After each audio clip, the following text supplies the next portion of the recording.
Terima kasih saudara, Anda masih bersama kami. Seorang pria lanjut usia di Mojokerto ditemukan meninggal dunia di bawah reruntuhan atap kamar tidurnya dengan luka bakar parah. Polisi menemukan 4 botol plastik berisi sisa-sisa bensin di dalam kamar korban.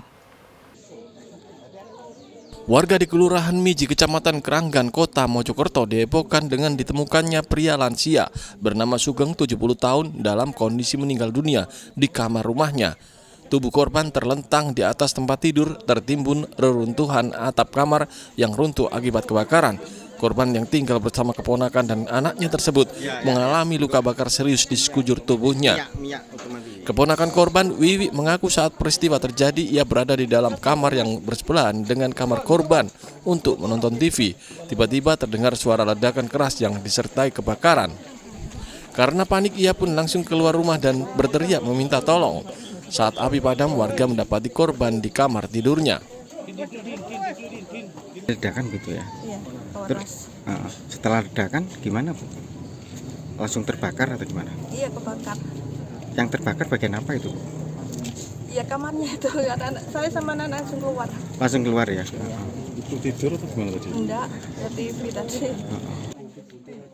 Dari hasil olah TKP, petugas Satreskrim Polres Mojokerto menemukan 4 botol plastik berisi sisa-sisa bensin di kamar tidur korban. Polisi belum bisa memastikan motif maupun penyebab kebakaran. Kami belum memeriksa saksi-saksi, jadi kami akan dalami dulu pemeriksaan saksi-saksi, kejadiannya gimana, mulainya jam berapa, kita tahu. Dan masih dilakukan olah TKP, masih kita bongkar-bongkar karena atap roboh menutupi kasur dari korban. Korban berada di posisi mana, Pak?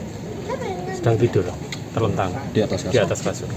Ada dugaan korban sengaja membakar kamar tidurnya menggunakan bensin untuk mengakhiri hidup karena tak kuat menahan penyakit yang diderita.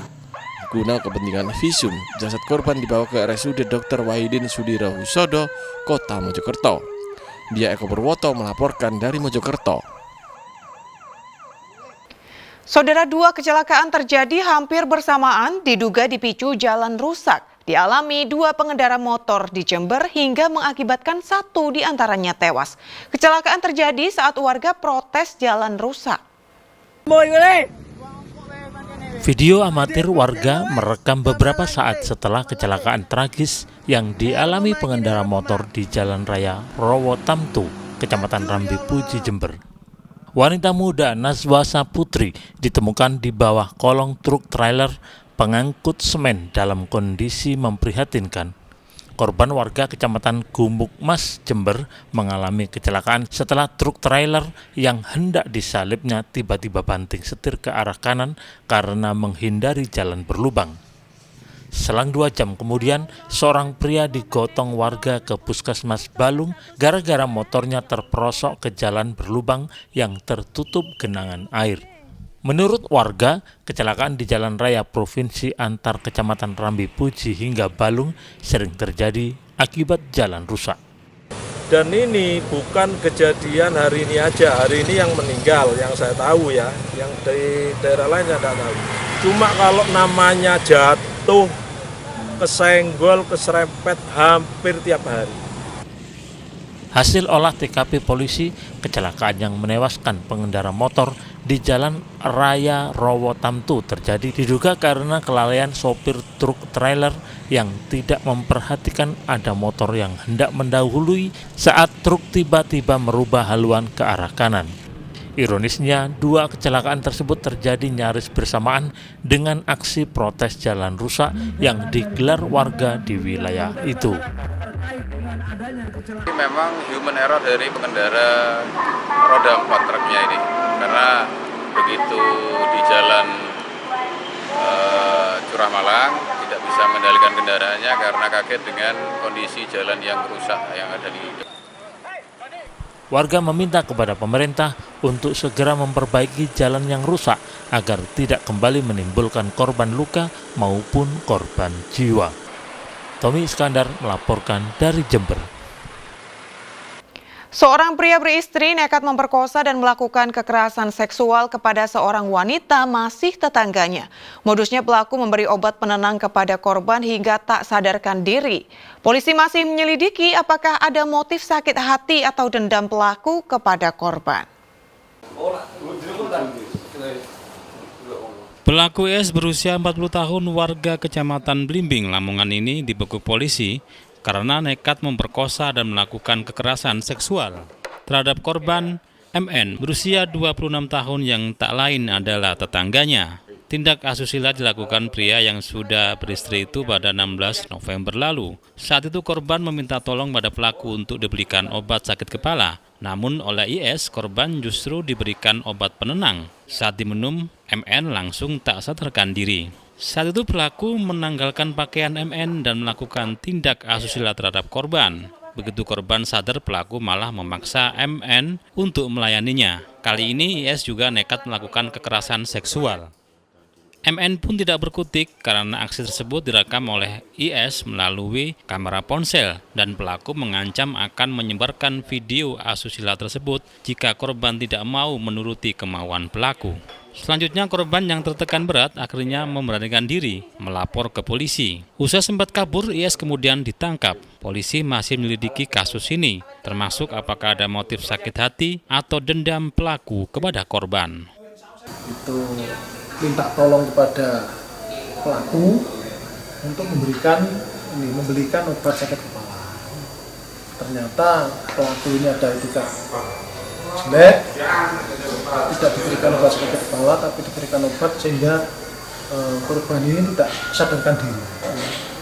Setelah korban tidak sadarkan diri, oleh pelaku dilakukan tindakan kekerasan seksual terhadap korban. Kini tersangka harus meringkuk di sel tahanan kepolisian dan terancam dijerat tindak pidana perkosaan dan kekerasan seksual, ancaman hukuman hingga 20 tahun penjara. Sapari Ranuwijaya melaporkan dari Lamongan. Saudara petugas gabungan dari Polres Pelabuhan Tanjung Perak dan Satgas Impor Kementerian Perdagangan Republik Indonesia menggerebek gudang keramik ilegal di Surabaya. Barang impor dari Tiongkok tersebut disita karena tidak dilengkapi dokumen impor lengkap. Gudang keramik ilegal ini berada di Jalan Demak Timur, Kota Surabaya. Lokasi ini menjadi tempat penyimpanan barang impor ilegal jenis keramik lantai dan keramik tableware asal Tiongkok. Petugas gabungan Polres Pelabuhan Tanjung Perak dan Satgas Import Kementerian Perdagangan menemukan ratusan kardus keramik lantai dan ratusan kardus keramik tableware milik dua importir yang berbeda. Barang impor ini diamankan karena tidak dilengkapi dokumen impor yang lengkap, termasuk nomor induk berusaha atau NIB dan laporan surveyor. Menteri Perdagangan Republik Indonesia Budi Santoso menyatakan barang impor yang meliputi keramik lantai senilai 5 miliar rupiah dan tableware berupa cangkir senilai 4,8 miliar rupiah sehingga total dari kedua barang ini 9,8 miliar rupiah. Keramik tableware seperti cangkir yang ini sebenarnya ditemukannya di Gresik, kemudian kita bawa ke sini. Ini juga tidak sesuai dengan prosedur impor, nilainya sekitar 4,8 miliar. Semua barang ini karena tidak memenuhi aturan atau ketentuan yang berlaku, kita sekat. Setelah itu akan kita proses lebih lanjut. Polres Pelabuhan Tanjung Perak dan Kementerian Perdagangan Republik Indonesia terus berkomitmen untuk terus menindak barang ilegal yang merugikan negara dan konsumen. Pemeriksaan juga dilakukan terhadap para importir yang telah melanggar ketentuan dan akan diproses hukumnya jika ditemukan pelanggaran. Slamet Riyadi melaporkan dari Surabaya. Saudara, karena kehabisan bahan bakar saat membawa kabur motor curiannya, seorang pria ditangkap dan dihajar warga yang mengejarnya di tepi Jalan Raya Malang, Surabaya, wilayah Pasuruan. Pelaku yang terluka dibawa polisi ke puskesmas, selanjutnya dikelandang ke Mapolsek untuk diperiksa. Alih-alih menikmati hasil curiannya, maling motor justru babak belur dihajar warga.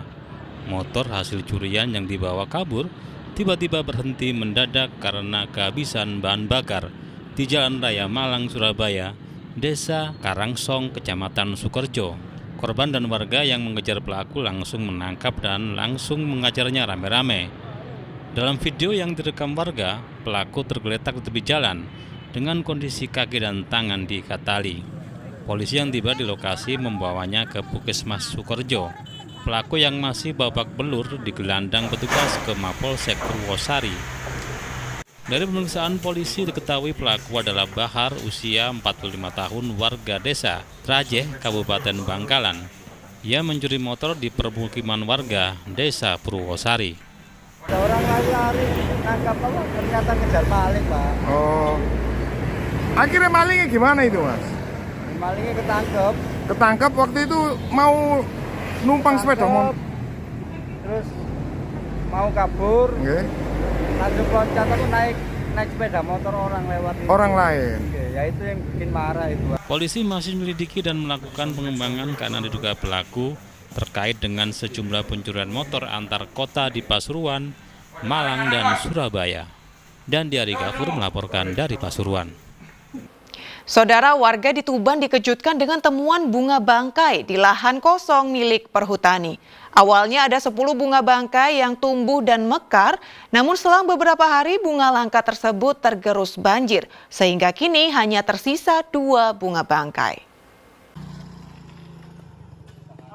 Warga desa Padasan, Kecamatan Kerek, Kabupaten Tuban, dikejutkan dengan temuan bunga bangkai di lahan kosong milik perhutani Rabu pagi. Warga penasaran dengan tumbuhnya bunga bangkai atau nama latinnya Amorpopalus titanum. Tidak sedikit warga dari luar desa setempat juga ingin melihat dari dekat bunga langka ini. Bunga bangkai ini pertama kali ditemukan oleh warga desa Padasan bernama Wareh di lahan kosong milik perhutani beberapa hari lalu. Awalnya ia melihat ada 10 bunga bangkai yang tumbuh dan mekar, namun selang beberapa hari bunga langka tersebut tergerus banjir, sehingga kini hanya tersisa 2 bunga bangkai. Kalau musim hujan awal, ini bunga bangkai mulai muncul, terus di sekitar sungai Butoh ini, tempatnya di pinggir jembatan Keranjang Kawat. Adanya ini ya kemungkinan lahan rumput tidak digarap oleh petani. Bunga bangkai ini memiliki tinggi sekitar 50 cm dan memiliki lebar kelopak sekitar 40 cm. Sapari Wijaya melaporkan dari Tuban. Saudara, banyak cara dilakukan untuk mendukung program ketahanan pangan yang dicanangkan pemerintah. Salah satunya dilakukan warga binaan kelas 2B Mojokerto yang membudidayakan ikan lele. Selain dikonsumsi sendiri, keterampilan ini bisa menjadi bekal warga binaan seusai keluar lapas.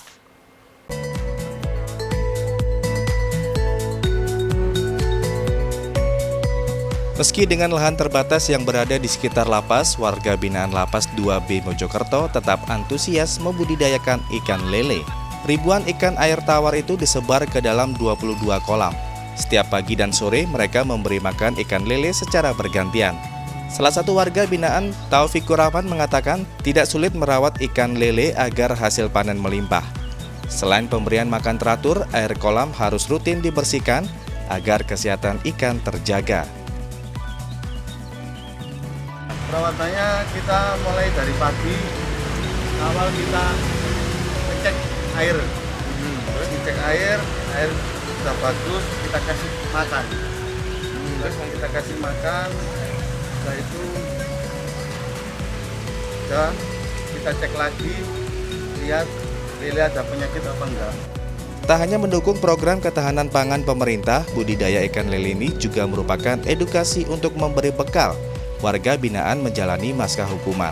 Ketika pulang ke rumah, diharapkan mantan narapidana itu bisa meraup pundi-pundi rupiah dengan keterampilan dan pengalaman yang didapatkan.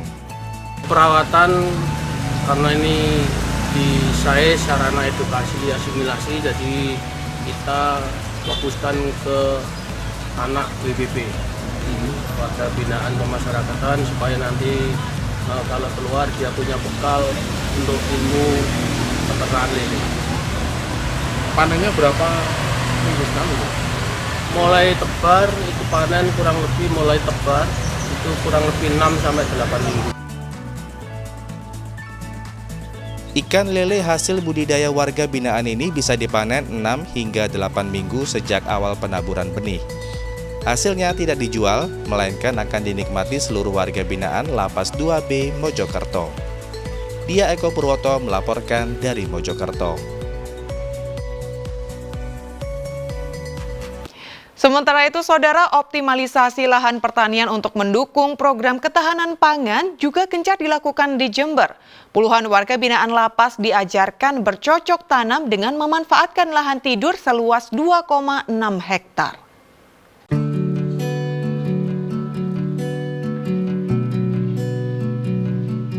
Puluhan warga binaan Lapas Jember digerakkan untuk membuka lahan tidur di Kecamatan Sumbersari. Warga binaan yang telah memenuhi syarat khusus ini terjun ke lapangan untuk pembersihan lahan seluas 2,6 hektar. Di bawah pengawasan ketat petugas sipir, lahan tak produktif ini dibersihkan dari semak-semak maupun sampah untuk kemudian ditanami. Tak hanya tanaman palawija seperti jagung, di area ini rencananya juga akan ditanami tebu hingga tanaman kopi sebagai salah satu komoditas andalan Kabupaten Jember.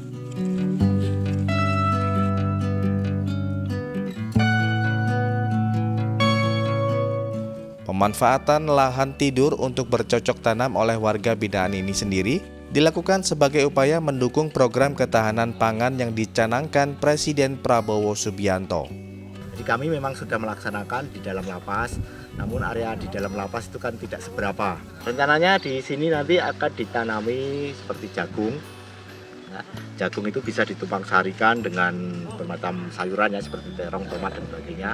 Kemudian kalau masih memungkinkan nanti kita akan juga bekerjasama untuk ditanami tanaman tebu ya di dalam sini, dan untuk di bagian luar tembok ini ada lahan juga. Nanti kita rencananya akan tanami tanaman yang berjangka panjang, yaitu kopi mungkin. Pihak lapas juga akan menggandeng Dinas Pertanian dan swasta untuk penyediaan bibit tanaman. Tommy Iskandar melaporkan dari Jember.